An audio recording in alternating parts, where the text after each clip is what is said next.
காமராஜர் ஆட்சியை கொண்டு வருவேன் என்று கட்சி ஆரம்பித்துவிட்டு தன்னுடைய சுய லாபத்திற்காகவே சரத்குமார் கட்சியை பாஜகவுடன் இணைத்துள்ளதாக அகில இந்திய சமத்துவ மக்கள் கட்சியின் திருவள்ளூர் மாவட்ட செயலாளர் சி.வி. குமார் கண்டனம் தெரிவித்துள்ளார்.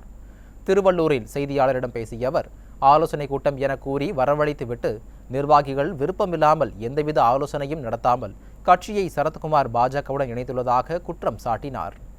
சரத்குமார் அவர் நடிப்பில் இருந்து அவருடைய ரசிகர் மன்ற காலத்தில் இருந்து இன்று நான் சின்ன சின்ன பொறுப்புகளில் இருந்து மாவட்ட செயலாளர் பொறுப்புக்கு வந்து இதுவரையிலும் தலைவரை நம்பி அவருடைய வழியில் பயணித்து வந்தோம்.